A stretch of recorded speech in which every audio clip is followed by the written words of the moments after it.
I think over the past 5 to 10 years, there's been a lot of fear-mongering and demonizing of drugstore products. There's a lot of people who say the cheaper the product is, the more likely it is to just ruin your hair completely. And I want to kind of test that theory. I want to see if some of these products that are more available and also more budget-friendly are going to ruin my hair. So I reached out and I got some of the Garnier Fructis products. I have the Curl Nourish shampoo and conditioner, as well as the air dry cream, and then also the curl scrunching gel. And I'm going to see and talk about what my thoughts are and whether or not you can use these on your hair and whether or not they're going to ruin your hair.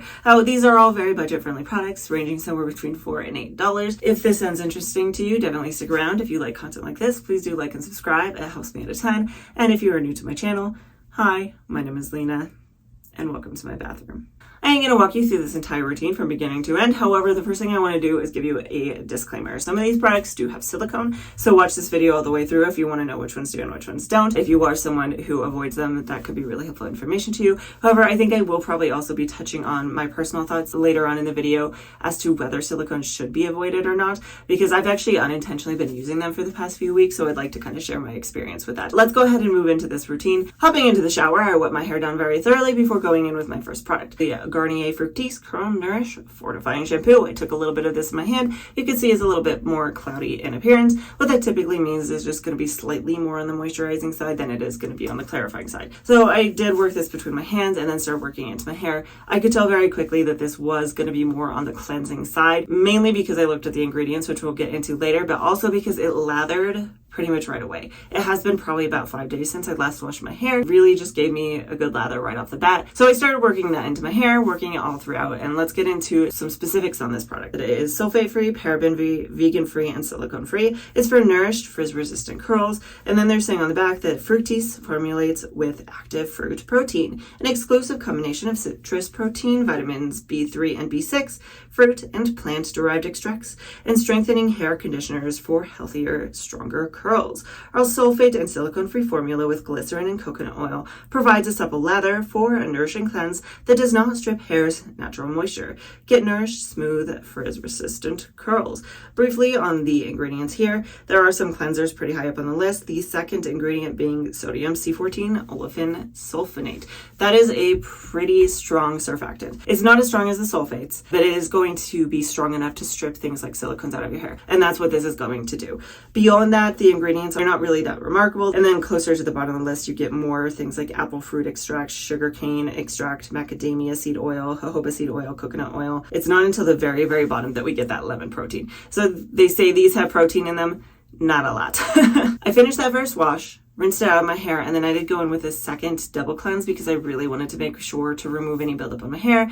The second time around, it lathered like crazy. It was very bubbly and very foamy, which is good. Again, that tells me this is going to cleanse my hair properly. So really worked it in. And then I did actually milk this through the lengths of my hair to help remove anything from the actual strand as well. Rinsed it out at that point. As I was rinsing it out, it did leave my hair feeling squeaky. So despite the fact that they're saying that this is an everyday cleanser and that this is meant to be nourishing and things like that, it is more on the stripping side. And I don't think I would personally recommend using this on a daily basis. Follow that up with the Curl Nourish Moisturizing Conditioner. Took some of this in my hand. It is a very general conditioner consistency. Working this into my hair. Now, the first thing I did note, this has pretty impressive slip. Any knots and tangles I had in my hair really just kind of melted it away. It was so easy to work through my hair. So a couple of things of note here. They're saying this is for all curl types. It's a system for up to 48 hours to find frizz-resistant curls. No sulfates, no parabens. They're saying on the back, dry, frizzy curls. Fructis combines a natural superfruit with scientific ingredients in its exclusive curl-carrying system. For moisturized, frizz-resistant curls, the Curl Nourish Conditioner is infused with our exclusive duo of ingredients, coconut oil and elastoprotein, which is a combination of conditioning agents and plant-based proteins. Up to 48-hour frizz-resistant curls with systems of shampoo, conditioner, and the air dry butter cream. When we look at the ingredients, this particular product, though, does have silicone in it. It has an amodimethicone. If you're curious to hear more about silicones and my thoughts on them, I'll drop that in later on in the video. However, moving on through this, the amodimethicone probably is to some extent what's giving me that slip. It adds that slippery texture to products, so that maybe it was why it works so easily through my hair. There really isn't a lot of note on here as well. It also has niacinamide in it, as well as sugar cane extract. The apple is in here, macadamia seed oil, glycerin, jojoba seed oil, coconut oil, and then it does also have that lemon protein. But again, again, pretty far down on the list, so this isn't going to give you a heck of a lot of a protein boost. Again, I worked that into my hair. I did go in with a brush just to help spread it through my hair, make sure I was covering all my ground, covering every strand. In the directions on this, they do say to apply to your hair and then rinse it out. They don't say anything about leaving it in for any length of time. And that is actually something else I do want to know, is this does say it has isopropyl alcohol in it, which is typically known to be a drying alcohol. I don't love it. However, if you're not leaving this in your hair for a super long time, it may not give you much of an impact. Again, we'll kind of talk about all these things later on in the video. I did do a couple of things first, but if you are concerned, you could definitely rinse that out pretty quickly after applying it. I did rinse it out after a couple of minutes. It was probably only 2 to 3. I did notice that this actually was a little tricky to rinse out. It took me a little longer than normal to get all of the product out of my hair. And that could be a couple things. One, it could be maybe I just went in with more than I normally do, or maybe it was just the angle the water was at. Maybe I just was struggling today for some reason, or it could be the product itself, something of note. Now, I did also notice, however, though, once I had rinsed it all out, my hair did still feel slightly squeaky. So this particular product didn't give me as much moisturizing and nourishment as I would have loved following up that more clarifying shampoo. After I hopped out of the shower, I clipped my hair up and away and put it under a shower cap. Then I came in and pulled my hair down and sectioned it into 3. I did want to note here at this point, my hair did feel a little bit squeaky and dry, telling me that the conditioner isn't really super moisturizing, which is probably why they're recommending following everything up with the defining powder cream, is because you need that extra step of moisture. So that's what I did, is I went in next with the Garnier Fructis Curl Air Dry Cream. I took a little bit of this in my hand. It is kind of a generic cream consistency. It's a little thicker, a little heavier, and working it through my hair, it applied very easily. It has a lot of really good slip, and then it does also help to clump my hair together. Work this through my hair, and then I actually went in with my next product, so I'll go into a couple more specifics here on this in just a minute, which was the Garnier Fructis Curl Scrunching Controlling Gel.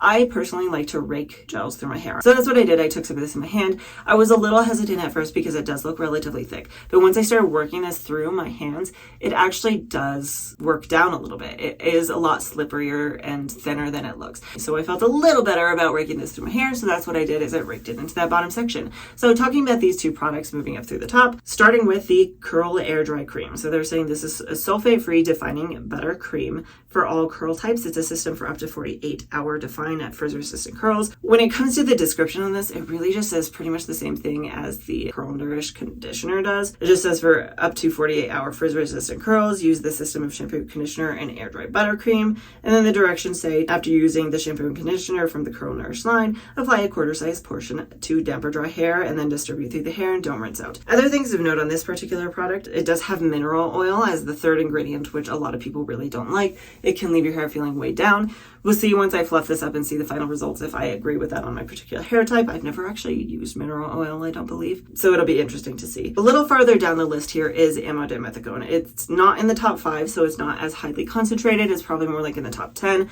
So again, you have that silicone there. It does actually also have that isopropyl alcohol in here, though it is a little farther down the list. I know they have a couple different purposes. Maybe and hopefully there's enough other ingredients in here that this isn't going to dry out my hair. This does also have that lemon protein in it. However, again, it's at the very, very bottom of the list. Finally, moving into our gel here, we have the Curl Scrunch Controlling Gel, which says it's an up to 24-hour shape and shine. The interesting thing here is it says it's extra strong hold, but then it shows level 3 out of 5. So what's a 5 out of 5 if this is extra strong hold? Question mark.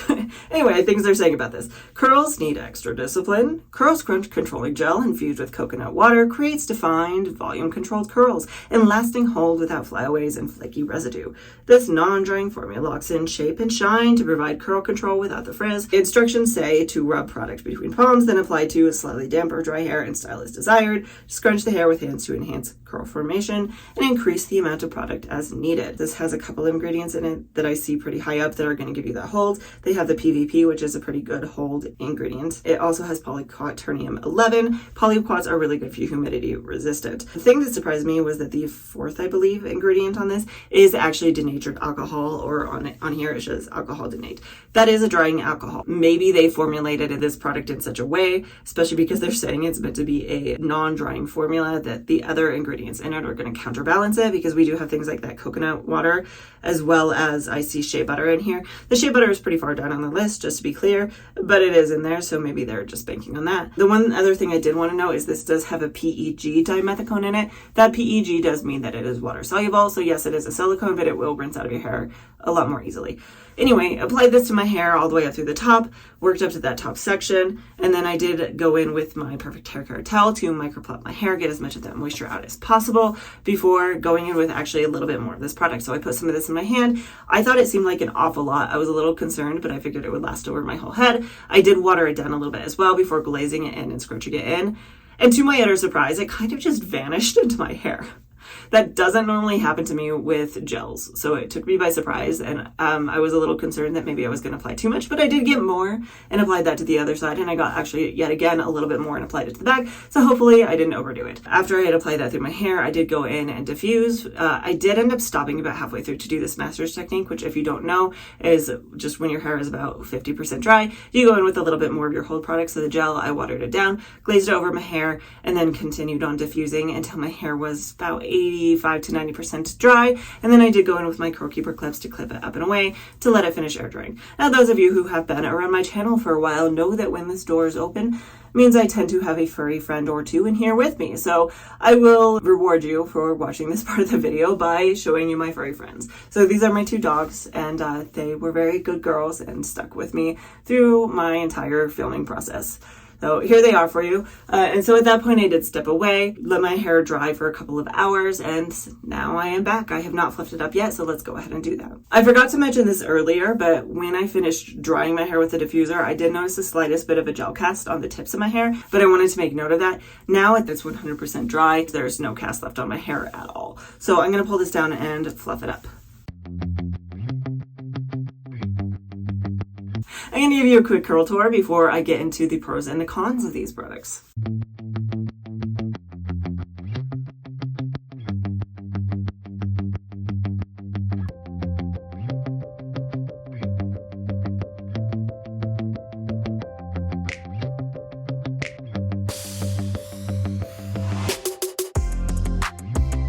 Let's start on the pros. Right off the bat here, I think my hair looks pretty darn good. I'm pretty happy with the appearance of it. It has a lot of really good bend and shape to it. The volume is so-so, but it's nothing like really flat or anything. I have decent volume, to be honest. I have a lot of these really nice bouncy clips, at least over here on the right side of my head, and they make me happy. They actually have some decent spring and bounce to them, which I was a little concerned about. I didn't think I would get much bounce to this. The other big pro to these are they are drugstore products. You can find them in a lot of different locations. They are a little bit more affordable. The shampoo conditioner, I think they both are somewhere around $4. The air dry cream is more like $7 to $8, I believe. And then I think the Curl Scrunch gel is more like $5 to $6. I'm not entirely sure. And of course, these always fluctuate. So I'll make sure to link all these down in the description box below so you can check them out for yourself if you're curious. You can find them at places like Target, Walmart, grocery stores, drugstores. You can get them just about anywhere. Now, as for some cons, I do have a relatively high amount of frizz for my personal hair type. I don't tend to get this kind of frizz. And it's kind of funny, especially for a product line that does say that it's supposed to be like a frizz reduction line and you're supposed to be frizz free for 48 hours and stuff like that. I have more frizz than normal, but it's not awful. It's just slightly high end. Other things of note, my hair does feel kind of product-y. That could be partially because maybe I went in with too much of the gel, or it could be that that's just how the gel is. It just gives that kind of tacky feeling to your hair. Sometimes cheaper gels just tend to be that way. I don't love producty hair, which kind of leads me into my next thought here. My hair doesn't feel dry. It doesn't feel like it's lacking moisture or anything like that, which I think is a big thing of note because almost every single one of these products has some sort of what we would consider a drying alcohol in them. And some of them are pretty high up on the list. Now, I do think that they probably balance their products pretty well in the sense that they have moisturizing things in them that are going to counterbalance it, as well as if you do use it as a lineup, you go in with the air dry cream after that conditioner, you're going to help introduce more moisture into your hair. I'm not super concerned about the alcohols in it as long as I use them all together or use other products that have that kind of moisture that can feed back into my hair. Talking about the silicones, however, I have actually been using more silicones recently. It was not intentional. It was something that kind of just happened. 3 weeks ago, I did an Aunt Jackie's routine, and there were things like trimethicone, dimethicone, and ammo and dimethicone in that lineup. And then last week, I did the L'Oreal Bond Repair shampoo and conditioner line, and that also had dimethicone and ammo and dimethicones in it. It's the first time that I really clarified my hair in a couple weeks with using all of those silicones in my hair, and I'm not noticing any ill effects from them. I think as long as you have something in your lineup that has something that's more clarifying that's going to remove those silicones from your hair, you're fine. And that's part of why I like this shampoo is slightly more on the clarifying side. It's going to help strip the silicones that it's then putting into your hair, so you're not going to notice that buildup if you use this lineup together. But again, like I said, personally, from my experience over the years of using silicones, as long as you're going in with a clarifying shampoo that, like the one that's in this lineup, you should be okay. Now, I do want to come back tomorrow and talk about the longevity and how these products hold up, and then maybe give you my final thoughts and recommendations. That being said, I will be back tomorrow to show you how this holds up into day 2. It's been almost 24 hours now. We are on day 2, and I want to run down my day briefly for you just because I think it's good context. I did go to the park with my daughter earlier. It's been raining on and off all day. I didn't get caught in the rain. However, the air has been rather humid. So it'll be interesting to see how it held up through that. So I'm going to pull this down, fluff it up, and see how it's doing.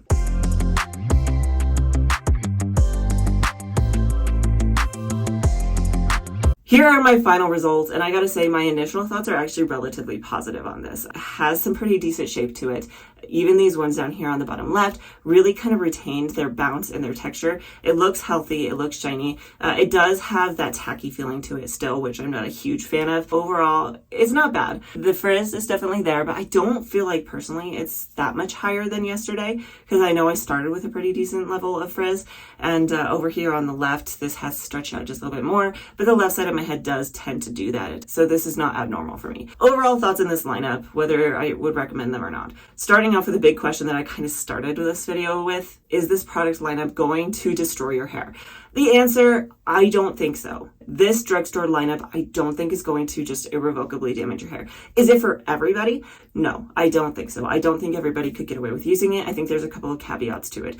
Things like you definitely have to use the shampoo with this lineup to get the best benefits, because yes, it is relatively stripping, but it's going to help remove any buildup that the rest of the line is creating on your hair. Then when we come to the conditioner, I don't think it's quite conditioning enough. If you went in with a different shampoo and it was a little gentler than this one, it would probably be okay. However, when paired with this, my hair did still feel slightly squeaky, so I'm a little less likely to suggest that one. However, it is a cheaper conditioner. It's a drugstore conditioner that's only about $4. So if that's what you can afford, it's not an awful choice. Again, just keeping in mind that if you buy that, you are going to have to pair it with something more clarifying, like this particular shampoo, to help remove the amidimethicone every now and then. Moving into the curl cream, I think it's a good idea to pair something like this with the wash day. Like I said, with that stripping shampoo, with the conditioner not being quite enough, you do need some sort of moisturizing to put back into it. It did give me some decent results. I feel like it gave me some good spring and bounce to my hair. Personally, I would probably reach for something else, like one of the Cantu Curl Activators, whether it's the avocado one or the original one that you can get. I think those are about the same price. They're silicone free, so if you're a little anxious about silicones, I think they would be a better option. I don't hate it. However, I don't love it. I don't feel like it gave me such amazing results that I would reach for it frequently. I'm moving into the gel. The thing about drugstore gels that just drive me wild is that so many of them will say on them they are extra strong hold. And then, I mean, even on this one, it kind of contradicts itself by saying it's a 3 out of 5 hold. How is that extra strong hold? My experience with it has been more that it's a light to medium hold. I would not put this in an extra strong hold category at all. So if you only need a light hold, if you're looking for a gel that is not going to really give you a ton of cast to your hair, this could be an okay product for you. It was okay to work with, and this entire lineup was just okay. So that's kind of what my thought line comes down to some extent, is it really depends on your personal needs. I don't think using these products, especially in the way that I use them, is going to damage your hair if you go in with this.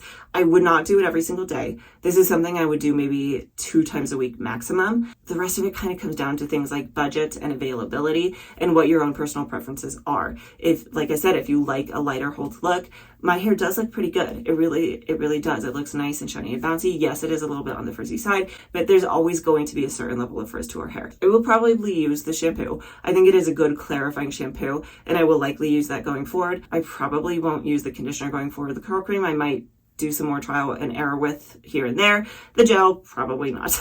If you reach for these products, I would not blame you. They are decently priced, but especially for this curl cream being something like $8, I really would recommend trying one of the Cantu Curl Activators instead. I really would. But otherwise, let me know what your thoughts are down in the comments below. If you like this kind of content, definitely like and subscribe. I post a brand new video almost every single Friday, and hopefully I will see you next time.